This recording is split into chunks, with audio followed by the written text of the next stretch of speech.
అందరికీ నమస్కారం. ఈ రోజు మనతో ఉన్నారు ప్రముఖ ఆధ్యాత్మికవేత్త, జ్యోతిష్య మరియు వాస్తు పండితులు బ్రహ్మశ్రీ గుండెపూరి శివసుధీర్ శర్మ గురువు గారు ఉన్నారు. మాట్లాడదాం. జై శ్రీరామ్ గురుగారు. జై శ్రీరామ్. శ్రీమాత్రే నమః. శ్రీ గురుభ్యో నమః. గురుగారు, మీరు మొన్న చెప్పారు శ్రీ ఆంజనేయం సిరీస్ స్టార్ట్ చేద్దాము, చిన్న చిన్న పరిహారాలు అందరికీ ఉపయోగపడేటట్టని.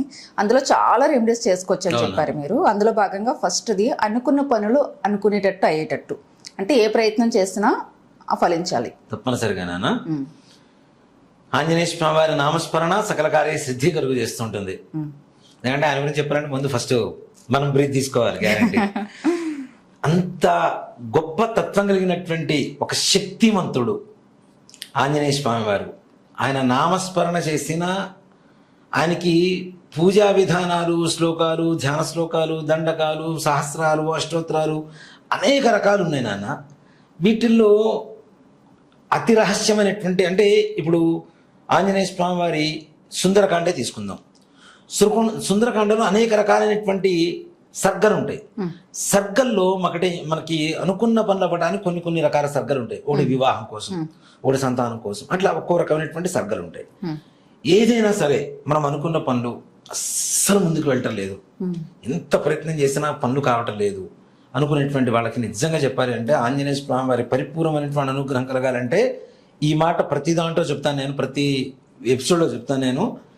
ఫస్ట్ రాముల వారే ధ్యానం చేయండి. ఎక్కడ రామనామం వినపడుతుందో అక్కడ ఆంజనేయ స్వామి వారు తిష్ట వేసుకొని కూర్చొని ఉంటారు. కాబట్టి రామనామం చెయ్యకుండా ఆంజనేయ స్వామి వారి ఏది చెయ్యవద్దు. ముఖ్యంగా ఆంజనేయ స్వామి వారు మనకి పలకాలి అంటే మనకి ముందు మన నోట్లో రామనామం పలకాలి తప్పనిసరిగా. అదే ఇష్టం ఆయనకు, అంతే కదా. ఇక్కడ జై హనుమాన్ అనే దానికంటే కూడా ఆంజనేయ స్వామి వారికి జై శ్రీరామ్ అంటేనే ఇష్టం. అంత గొప్పది రామనామం. అలాంటి చోట ఆంజనేయ స్వామి వారు ఉంటారు. ఆంజనేయ స్వామి వారిని మనకి తొందరగా అనుకూలంగా మారాలి అంటే మనకి సుందరకాండలో మకుట సర్గ అని ఒకటి ఉంటుంది. మకుట సర్గ ఇది నిజంగా మొన్న మధ్య చాగంటి కోటేశ్వరరావు గారు కూడా చెప్పారు ఇదే మాట. ఈ మకుటం సర్గ అనేటువంటిది, మకుటం అంటే ఏంటి నాన్న, మనకి కిరీటము అని అర్థం. అంటే ఉండేటువంటి 68 సర్గల్లో కూడా, సుందరకాండలో ఉండేటువంటి 68 సర్గల్లో కూడా ఇది తలమానికం, కిరీటం లాంటి సర్గ. ఒక మాట చెప్పారంటే అనుకున్న పనులు త్వరితగతిన మనం కూడా అంత ఫాస్ట్గా చేయలేమేమో. మనం ఒక రోబో చేసినా కూడా అంత ఫాస్ట్గా చేయలేదు. అలాంటి ఎంత కష్టమైనటువంటి పని అయినా సరే సునాయాసంగా చెయ్యటానికి మకుట సర్గ పారాయణ చేసిన లేదు. ఇవాళ రోజున చాలా మందికి ఏంటంటే చదవటం కష్టం తెలుగు. నిజంగా మాట చెప్పడానికి చాలా మంది సిగ్గుపడాలి. గుర్తుపెట్టుకోండి, తెలుగు చదవడానికి కూడా తెలుగు రావటం లేదు. కనీసం హిందీ చదవడం వచ్చినా హిందీలో కూడా మకుట సర్గం మనకు కనపడుతుంది. అలాగే లేదు, ఇంగ్లీష్ లో కూడా సుందరకాండ బుక్స్ ప్రింట్ అవుతున్నాయి, దాంట్లో చూసుకొని చదువుకోండి.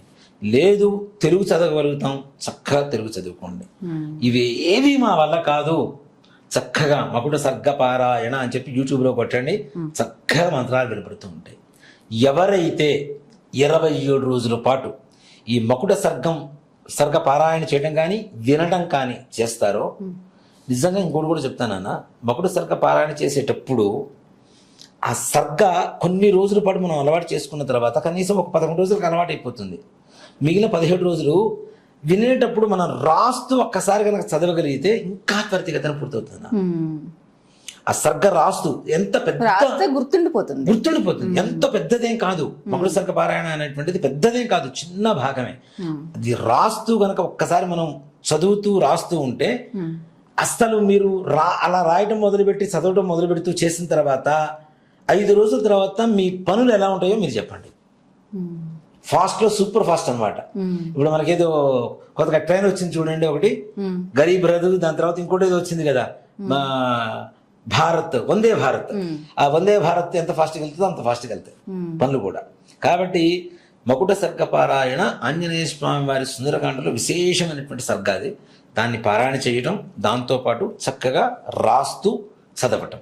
దీంతో పాటు రాముల వారి పఠం, ఆంజనేయ స్వామి వారు ఉంటారు, రాముల వారు అంటే తప్పనిసరిగా ఆ పఠాన్ని ముందుగా పెట్టుకొని దేవతాలయంలో పెట్టుకొని ప్రతి ఒక్క ఇంట్లో రామ కుటుంబం, రామ పరివారం తప్పనిసరిగా ఫోటో ఉండాలి తప్పనిసరిగా రామ పరివారం ఉండాలి. కాబట్టి ఆ ఫోటో దేవుడి గుట్లో పెట్టుకొని ప్రతి నిత్యం ఆ ఫోటో ముందు కూర్చొని దీపారాధన చేసి కొద్దిగా పానకం, కొద్దిగా వడపప్పు రోజు, అంతకుమించి పెద్ద కష్టపడాల్సిన అవసరం లేదు, పెద్ద ఖర్చు పెట్టుకోవాల్సిన అవసరం లేదు. నిత్య నైవేద్యం పెట్టండి. 27వ రోజున మీకు దగ్గరలో ఉండేటువంటి ఆంజనేయ స్వామి వారి దేవాలయంలో వడమాల సమర్పించండి. దాంతోపాటు ఇంట్లో ఉండేటువంటి దేవుడి దగ్గర కూడాను మరలా పానకం, వడపప్పు, కొద్దిగా అప్పాలు, కొద్దిగా వడలు, వెన్న పూస, మినపసున్ని, కొబ్బరికాయ, అరటిపండు, ఇవి నైవేద్యం పెట్టండి. మీరు 27వ రోజు ఎందుకు నైవేద్యం పెడతారు ఇవన్నీ అంటే మీ పనులు మొత్తం ఆ టైంకి అయిపోయి ఉంటాయి కాబట్టి దాంట్లో అనుమానమే లేదు. ఆనందంగానే స్వామివారికి 27 రోజున మీరు పూజ చేసుకొని బయటకు వస్తారు. అంత త్వరితగతిన పనులు పూర్తి కావాలంటే ఒకటో సర్గపారాయణ తప్పితే వేరే శరణాగతి లేదు ఆంజనేయ స్వామివారి దాంట్లో. అది చేయండి. రామనామం చేస్తూ చేయండి తప్పనిసరిగా. నాన్న నియమాలు 27 రోజుల పాటు దీక్షగా చేస్తే ఇంకా బాగుంటుంది నాన్న. ఇంకా దీక్షగా చేయగలిగితే. ఇప్పుడున్నటువంటి కాలమాన పరిస్థితుల్లో నియమము అంటే చెప్పులు వేసుకోకుండా ఉండలేము, బయట ఉద్యోగం చేయాలి, షూ వేసుకోవాలి, తప్పదు. కానీ కనీసం నాన్ వెజ్ తినకుండా ఇంట్లో సాత్విక ఆహారం తింటూ తలస్నానం చేసి ఉదయం పూట మగవాళ్ళైతే, ఆడవాళ్ళైతే రోజు స్నానం చేయాల్సిన అవసరం లేదు. మంగళవారం రోజున తలస్నానం చేసి మిగిలిన కార్యక్రమం ప్రారంభించుకోండి. అది కూడా ఇది మంగళవారం రోజున కానీ అమావాస్య ముందు వచ్చేటువంటి దశమి రోజున కానీ ఈ పారాయణ మొదలు పెట్టుకుంటే కాస్త తొందరగా పూర్తవుతుంది మీకు పనులు. అది అమావాస్య ముందు దశమి, కరెక్ట్ గా మరలా వచ్చేటువంటి అమావాస్య ముందు వచ్చేటువంటి సప్తమి రోజుకి కంప్లీట్ అయిపోతుంది. 27 రోజుల పాటు అయిపోతుంది. సప్తమి రోజున శుభాలతో తప్పనిసరిగా మీరు ఆనందదాయకంగా ఉంటారు. ఆడవాళ్ళకి ఏదైనా ప్రాబ్లం వస్తే దాన్ని చేసుకోవచ్చు. దాంట్లో ఆడవాళ్ళకి ఉండేటువంటి ఎగ్జంప్షన్ అది ఒక మాట చెప్పాలంటే, మగవాళ్ళకి లేదు, తప్పదు. 27 రోజుల పాటు కంటిన్యూస్ గా చేసుకోవాలి. అసలు పనులు పదే పదే ఎందుకు ఆటంకాలు వస్తూ ఉంటాయి అసలు ఎందుకని అట్లా చెప్తానన్న. ముఖ్యంగా మన జాతకంలో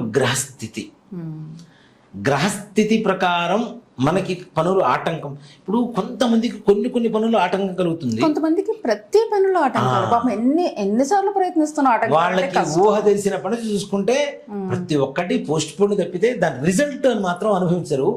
అది అవ్వటం లేదని మళ్ళీ ఇంకో పని ప్రారంభిస్తుంటారు, అది అవ్వటం లేదని ఇంకో పని మీద తిరుగుతున్నారు తప్పితే వీళ్ళకి ఎక్కడ కూడా ముఖ్యంగా వీళ్ళ జాతకంలోనన్నా ఆంజనేయ స్వామి వారికి చేయడం ద్వారా గ్రహాల దోషాలు పోతాయని చెప్పడం కూడా అది. అందుకని శని గ్రహం ఎక్కడ ఉంటుంది, శనీశ్వరుణ్ణి తోకకు చుట్టి విసిరేశాడు ఆంజనేయ స్వామి. అందుకని నీ భక్తుల్ని నేను తొందరగా టచ్ చేయనని చెప్తాడు. దాంతో పాటుగా అట్లాగే రాహుగ్రహానికి ఇష్టమైనటువంటి మినుములు వడలుగా తయారు చేసి మెళ్ళో ఆంజనేయ స్వామి వారి మెళ్ళో ఇవ్వడం ద్వారా రాహుగ్రహం శాంతిస్తుంది. అలాగే ముఖ్యంగా ఆంజనేయ స్వామి వారికి పూజ చేస్తే నవగ్రహాలకు సంబంధించినటువంటి సకల దోషాలు కూడా పోతాయని చెప్పి శాస్త్రం చెబుతూ ఉంటుంది మనకి. అందుకని ఆయన ఎవరు, రుద్రవీర్య సముద్భవుడు, రుద్రాంశ సంభూతుడు ఆంజనేయ స్వామి వారు శివుడి నుంచి వచ్చినటువంటి వాడు. అందుకని శివాలయాల్లో మాత్రమే ఉండేటువంటి నవగ్రహాలు ఆంజనేయ స్వామి వారి దేవాలయంలో కూడా ఉంటాయి. కాబట్టి ఇక్కడ నవగ్రహాలకి, జ్యోతిష్ శాస్త్రానికి, ఆంజనేయ స్వామి వారికి ఉండేటువంటి లింక్ అది. అంతేకాకుండా జ్యోతిష్ శాస్త్రం మొత్తం కూలంకషంగా తెలిసినటువంటి వాడు ఆంజనేయ స్వామి వారు. జ్యోతిష్ శాస్త్రం సంపూర్ణంగా తెలిసినటువంటి వాడు ఆంజనేయ స్వామి వారు. కాబట్టి ఈ గ్రహాలు మెయిన్ మన జాతకంలో ఎక్కడైతే గ్రహాలు వీక్ అవుతూ ఉంటాయో, ఏనాటి శని కావచ్చు, అష్టమ శని కావచ్చు, లేదంటే రాహు నీచ స్థానంలో ఉండడం కావచ్చు, అంత జరిగినా మనం ఎంతసేపటికి కుజుడు, శుక్రుడు, రాహు, కేతువు ఈ గ్రహాలే చెప్తూ ఉంటాం కదా.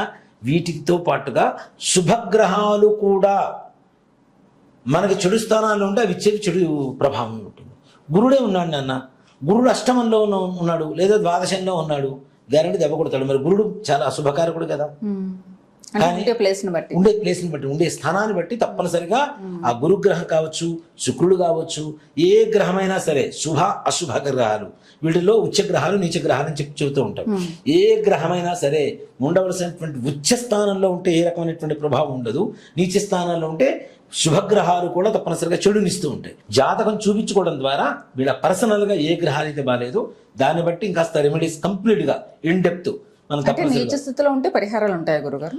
అనుభవించి తీరాల్సింది లేదు నాన్న. ఇది మంచి ప్రశ్న. చాలా మందికి అదే అంటారు, కర్మ అంటే అనుభవించి తీరాల్సిందే అంటారు కదా. మరి ఈ పూజల ద్వారా మాకేంటి ఉపయోగము అంటే, నేను ఒక్కటే మాట చెప్తాను, మీ కర్మ ఈ పూజ ద్వారా తీరిపోవాలని చెప్పి రాసి పెట్టడం కూడా మన జాతకంలో ఉంటుందంట. ఇప్పుడు అంతే కదా, మనము మన కర్మ ఉంది నాన్న, 1000 మంది జ్యోతిష్యులను కలుస్తాం, ఎవ్వరూ కరెక్ట్గా సజెషన్ చేయలేదు. మనకు సజెషన్స్ ఇవ్వాల, ఇది చేసుకుంటే బాగుంటుంది, ఇది చేసుకుంటే బాగుంటుంది, ఇది కరెక్ట్, ఇది కరెక్ట్ ఎవరు సజెస్ట్ చేయలేదు. అంటే వాడి కర్మ ఇంకా అనుభవిస్తూనే ఉన్నాడు. ఆ టైం ఇంకా రాలేదు. ఇంకా రాలేదు. ఎక్కడో కరెక్ట్ పర్సన్ దగ్గరికి వెళ్తారు కదా, వెళ్ళినప్పుడు ఒక కరెక్ట్ సజెషన్ ఇస్తారు కదా, అంటే వీడి కర్మ ఈ వ్యక్తి ద్వారా, ఈ క్రియ ద్వారా, అంటే ఈ కర్మ పూజ ద్వారా వీడికి తెలిగిపోయేటువంటి యోగం వాడు పుట్టినప్పుడే వీడికి కష్టాలు ఎట్లయితే ఇచ్చాడో వాడికి రిలీఫ్ కూడా అప్పుడే రాసి ఉంటాడు. దాంట్లో ఏమాత్రం కూడా సంశయం లేదు. చాలా మంది అదే అంటారు, కర్మ అంటారు, అనుభవించాలంటారు, పూజలు చేస్తే ఏమవుతుంది అంటే అదే చెప్తా, ఈ పూజ ద్వారా నీ కర్మ విముక్తి కలగాలని చెప్పి రాసి పెట్టి ఉంటేనే అక్కడ కార్యం జరుగుతుంది. ఆ వ్యక్తి దగ్గరికి వెళ్తాం, ఆ వ్యక్తి సజెషన్ ఇచ్చింది చేసుకుంటాం. కొంతమంది చూడండి కష్టాలు అనుభవిస్తారు, మంచిగా చెప్పేవాడు కూడా చాలా మంది ఉన్నారు కదా నాన్న, వెళ్తారు చేయించుకోరు, కష్టాలు అనుభవిస్తూనే ఉంటారు, అనుభవించి చివరిలో అప్పుడు వస్తారు మళ్ళీ మాకు కష్టాలు పోవటం లేదండి. అదే చెప్తా, అన్నాన్ని చూస్తే ఆకలి తీరదు, తింటేనే ఆకలి తీరుతుంది. అన్నం చూడటం ద్వారా ఏ మాత్రం ఆకలి తీరదు, అన్నం తినాలి కదా. ఇప్పుడు ఒక కర్మ ఉంది, ఆకలి వేసినప్పుడు అన్నం తింటే ఆకలి తీరుతుంది కదా. అవును. మరి అలానే ఆ కర్మ విముక్తికి తగినటువంటి పరిహారం ఏదైతుందో కరెక్ట్గా నేను అదే చెప్తా, ఎంచుకునేటువంటి వ్యక్తిని కరెక్ట్గా ఎంచుకోండి. అది కూడా మన కర్మ, ఇంపార్టెంట్. అది కూడా కర్మే. కరెక్ట్ పర్సన్ మన పరిచయాలు మన లైఫ్ లో కూడా ఒక కర్మే. అంతే మరి తప్పనిసరిగా. కాబట్టి అలాంటి కర్మ తీరాలి అంటే తప్పనిసరిగా వాళ్ళ పర్సనల్ జాతకం చూపించుకొని తద్వారా ఉండేటువంటి గ్రహ దోష నివారణ చేసుకోవడం చాలా మంచిది. ఇంకా జనరల్ గా మంచి పరిహారం చెప్పారు, జ్యోతిష్య పరంగా కూడా మంచి నాలెడ్జ్ ని షేర్ చేశారు.